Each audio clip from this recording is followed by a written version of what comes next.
Ouais. On va vous donner de la vive. D'accord, super. Oui. Merci beaucoup. Je compte sur vous pour venir déguster tout à l'heure. Bien sûr. De rien. À tout à l'heure. Pour une petite dégustation. Bon bah super.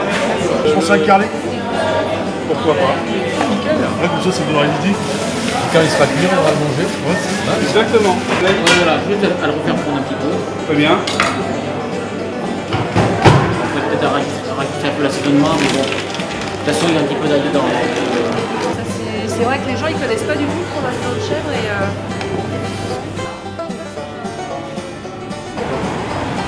s'il te faut des œufs, t'hésites pas Eh ben, aussi. il va m'en falloir. Il va t'en falloir. Super, merci beaucoup. C'est un musqué de Provence. Ok, très bien.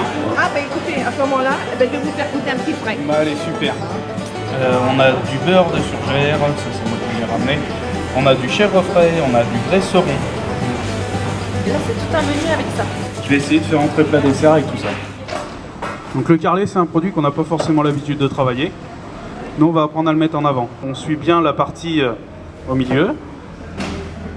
Ensuite, on retourne. On ne le défait pas complètement.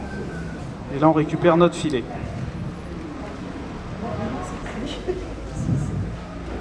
La vif, c'est pareil. On va la lever en direct. On va la laisser bien imbiber. Donc là, les arêtes sont tellement fines, en fait, qu'il faut les sentir avec le doigt.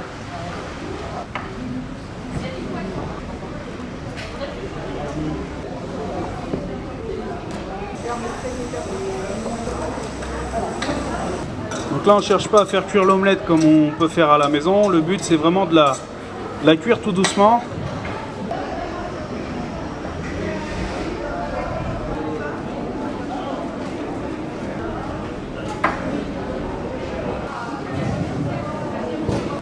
On va récupérer un peu de gras, ce qui va nous permettre de faire fondre sans brûler, de mouler. Hein, Claudine, qu'est-ce que tu en penses? Ça paraît bien, ça. Hein. Voilà, là on l'a bien étalé et maintenant je vais le laisser figer comme ça. Voilà, quand on appuie et que ça s'écrase un peu, ça veut dire que c'est cuit. Ah bah je veux bien vous croire.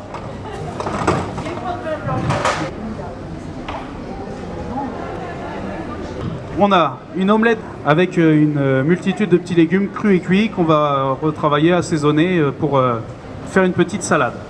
Ensuite, en plat, vous allez trouver un duo de carlet et vive qu'on va juste simplement rôtir. Et ça, ce sera cuisiné avec de la courge muscat qu'on va retravailler de 3 façons différentes. Et avec ça, on va y rajouter des huîtres qui vont venir en condiment.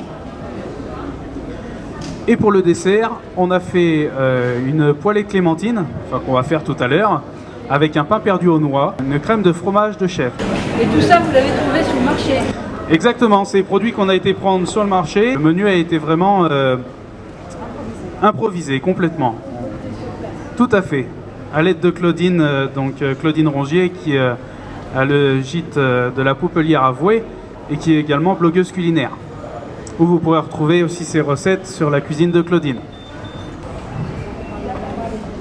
L'intérêt, c'est qu'en fait, moi, je suis venu aujourd'hui uniquement avec mon matériel et mon savoir-faire.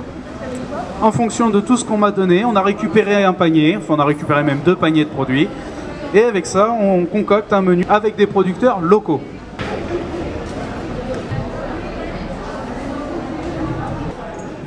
Et ça, c'est terminé. Notre garniture est prête? Oui, tout à fait. Et on peut en mettre en décor comme ça, c'est très bien aussi. Hop, et là, le poisson, on le met 6 minutes maximum au four. Voilà, on enlève le jus de cuisson. Et ensuite, on va les couper en petits morceaux pour que ça vienne nous faire un condiment. Là, on est sur des produits qui sont très abordables. Et je ferai bien des mouillettes un peu comme ça. On attend que ça mousse un peu.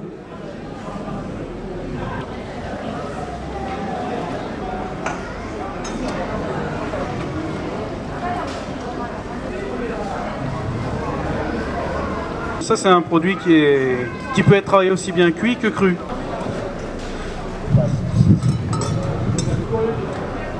Ensuite, donc ça, on a pour notre dessert On va enlever la planche et on va dresser le plat.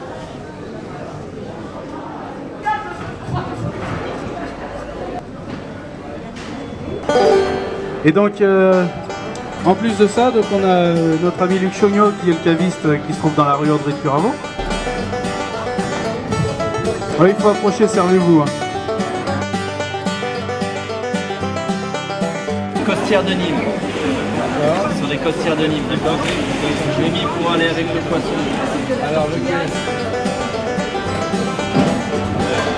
les températures ne sont pas.